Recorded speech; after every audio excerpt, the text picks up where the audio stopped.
नमस्कार बच्चों, आप सबों का हार्दिक स्वागत है आपका प्यारा channel A to Z study point पर। मैं प्रदीप सर आज हम क्लास लेके आए हुए हैं ज्ञान सेतु सुगम कार्य पुस्तिका गणित का अध्ययन करेंगे। और ये पेज नंबर 1 का देख रहे हैं, ये आपके पास दिखाई दे रहा है। तो ये किसी बच्चे का कॉमेंट था, तो ये रहा आपके पास आज का सॉल्यूशन। तो यहाँ पर देख रहे हैं लेवल 1 स्तर 1 अभ्यास कार्यपत्रक 1 कक्षा 3, यानी ये क्वेश्चन जो पढ़ रहे हैं ये कक्षा 3 का है, लेकिन ये 6 के बच्चे नहीं बना पा रहे हैं। तो कैसे बनेगा इसी के बारे में आज अध्ययन करेंगे कि खेल खेल में आपको सीखना है। यहाँ देखिए, नीचे दिए गए अधूरे चित्रों को सममित अक्ष के सापेक्ष पूरा कीजिए। सममित अक्ष पहले समझना है कि ये क्या होता है। इसको यदि आप समझ जाएंगे तो आप अच्छी तरह से बना लेंगे। तो इसका कहने का मतलब ये होता है, यहाँ जिस तरह से इंटरफेस है उसी तरह उल्टा भी उसी तरह से इंटरफेस होना चाहिए। जैसे यहाँ से आधा बना दिया है, अब इसी को यदि हम उल्टा करके इधर से बनाएंगे, ये देखिए जेड आपका बन जाता है। यानी यहाँ से यहाँ तक आपको खींचना है, यहाँ से इस तरह से खींचिए और पुनः यही आकृति को उल्टा बनाना है, ये आपका जेड बन जाएगा। और ये देख रहे हैं इसी तरह से यहाँ पर आपका आधा दिया हुआ है, तो इसी को बढ़ाकर आप इसी तरह से इसको बनाइए, यहाँ से यहाँ, यहाँ से यहाँ, इस तरह से करके इसको बनाइए। यही इसमें कहा जा रहा है। उम्मीद है आपको अच्छी तरह समझ में आ गया होगा, कहीं भी कोई कन्फ्यूज नहीं होनी चाहिए। यहाँ पर कमल फूल जैसे आधा दिखाई दे रहा है, तो इसी तरह उल्टा में भी आपको कमल फूल बनाना है जो आपको अच्छी तरह से दिखाई दे रहा है। ये देख लीजिए, थोड़ा सा इसी तरह से आपको बनाना है। ये देखिए यहाँ दिखाई दे रहा है, ये बनाइए। अब यहाँ पर भी इसी तरह से पतंग को उल्टा बना देना है, और इसी तरह से यहाँ पे तितली को, जैसा तितली यहाँ, इधर भी उल्टा में तितली आपको इसी तरह बनाना है। ये आधा एम है, इसको पूरा एम को बनाना है, यही इसमें कहा रहा था। यहाँ देखिए आधा मूर्ति है, इसको दोनों साइड में ऐसे बनाएंगे, यही आधा को सममिति कहा था जो कि उल्टा में बन जाता है। ये बॉल है, इस तरह से बनाइए। ये आपका बिल्ली है, इसी तरह से इसको बनाने के लिए कहा रहा है। और यहाँ पर जो दिखाई दे रहा है, तो यहाँ पर जो इस तरह आधा आपको त्रिभुज दिखाई दे रहा है, इसको यहाँ से बढ़ा दीजिए, इसको यहाँ से बढ़ा दीजिए, इस तरह से आपका बन जाएगा ये आपका सममित अक्ष। अब यहाँ पर जो त्रिभुज दिखाई दे रहा है, इसको यहाँ से यहाँ तक बढ़ा दीजिए, इसको यहाँ से यहाँ तक बढ़ा दीजिए। अब दोनों को मिला दीजिए, दोनों रेखा को। अब यहाँ देखिए आपका ये एक सममित अक्ष तैयार हो जाता है। और इसी तरह से इसको आपको बढ़ा के भी इसी तरह से बनाना है। यहाँ पर देख रहे हैं इस तरह से आपको बनाना है। ये आधा आपको दिखाई दे रहा है, हम आपको बना के बता रहे हैं कि इसी तरह से आपको बनाना है। ये देखिए, ये भी सममित अक्ष है, इसी तरह से इसको बनाने का प्रयास करेंगे। यानी जैसे कान है इधर, वैसे ही इसको बनाना है, लेकिन ये थोड़ा सा छोटा हो गया, ये कुछ बड़ा है, तो यानी आपको दोनों बराबर बनाना है। ये देख रहे हैं डॉल, इसी तरह से आपको बनाना है, जो कि आधा सममिति कह रहा है कि आधा जैसे है उसी तरह से इसको बनाना है। इस तरह से देखिए बच्चों, पेज नंबर आपका 1 कंप्लीट हो जाता है।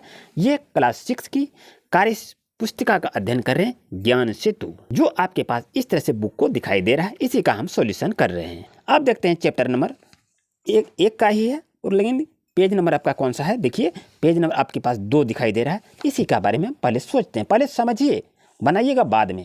पहले अगर आप अच्छी तरह समझेंगे तो आप बनाने में कोई परेशानी नहीं होगी। तो यहाँ पर क्या कर रहा है प्यारे बच्चों, देखिए, एक जैसी दिखने वाली वस्तुओं को पहचान कर उनके नाम लिखिए। कहाँ पर नाम लिखेंगे, यहाँ पर क्रम संख्या 1 2 3 है। ये कौन कौन सा आकार एक जैसा है, यानी आकार कैसा होना चाहिए, तो बेलनाकार हो, घनाकार हो, गोलाकार हो या शंकु आकार हो। तो इस सबको आपको नाम लिखना है कि कौन कौन एक जैसा है, यही इसमें कह रहा है। इस तरह से बच्चों आप देख रहे हैं, ये शंकु आकार में लगाएंगे पेंसिल, गाजर, टोपी, क्योंकि ये एक ही आकार का है, शंकु के आकार का है। और यहाँ देखिए गोलाकार में लगाएंगे गेंद, कंचा, ये गेंद और ये कंचा यहाँ पर लिखिए। बेलनाकार में क्या है, ड्रम और बांसुरी, ये ड्रम आपका है, ये बेलनाकार है, और ये बांसुरी जो है ये भी आपका बेलनाकार है। और घनाकार, घनाकार का आकार ये हुआ, इस तरह को घन कहते हैं। तो चौक का डब्बा और पासा यहाँ पर लिखेंगे एक साइड में, और घनाभ आकार का ईंटा, अलमारी और किताब। ये देखिए मुँह में दीर्घ गई होगा, यहाँ मिस्टेक से इधर लिखा गया है, तो यहाँ पर देखेंगे ये आपका घनाभ आकार है, ये भी घनाभ आकार है, और ये पुस्तक भी है। इस तरह से इसके एक ग्रुप में लिखने का प्रयास करेंगे।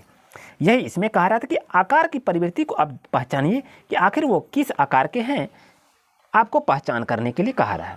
अब यहाँ पर देखें तो 2 नंबर में कहा रहा है, दी गई चीज़ों को उनके आकार के साथ उसको मिलान कीजिए। तो रबड़ का आकार क्या होता है, आप जान रहे हैं, रबड़ का आकार, कांच का आकार, पासा कैसा है, ट्यूबलाइट कैसा है। अगर जिसको जिसको जान रहे हैं पहले उसको मिलाइए, आप अच्छी तरह से इसको मिला लेंगे कि आप कहाँ से मिलाएंगे, गलत आपका नहीं होगा। यहाँ देखिए ट्यूबलाइट जो होता है वो कैसा होता है, बेलनाकार होता है। तो इसको यहाँ क्या करेंगे, बेलनाकार को यहाँ पर मिला दीजिए, ट्यूबलाइट में बेलनाकार लगा दीजिए। अब गाजर का आकार कैसा होता है, ये शंकुआकार है, तो गाजर आपका क्या है, शंकुआकार, यहाँ इसको लगा दीजिए।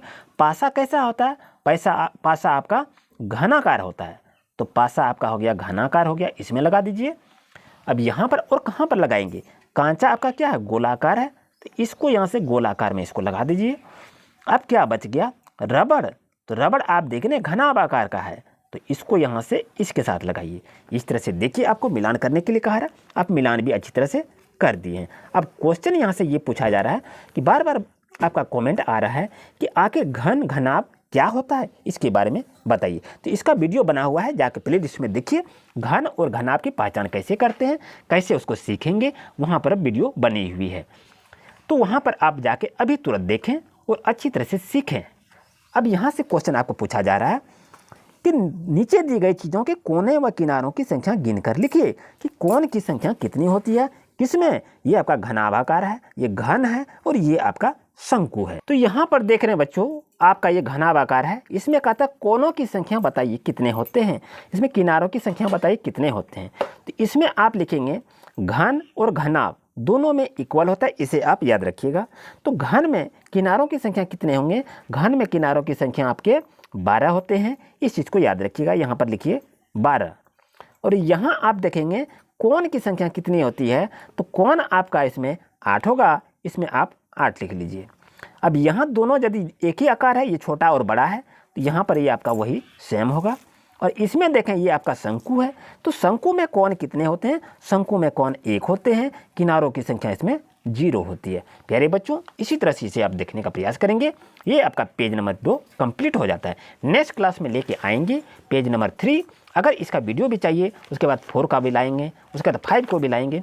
अगर इसका वीडियो चाहिए तो कमेंट ज़्यादा से ज़्यादा करें, वीडियो को शेयर करें। Thank you for watching my video. ज़्यादा से ज़्यादा अध्ययन करें और समझने का प्रयास करें, और समझ कर ही लिखेंगे, ये नहीं कि कॉपी में देखकर आप इसे उतार दीजिए, ये नहीं होना चाहिए। आप समझिए, इसी से क्वेश्चन एग्जाम में पूछे जाएंगे। Thank you for watching my video.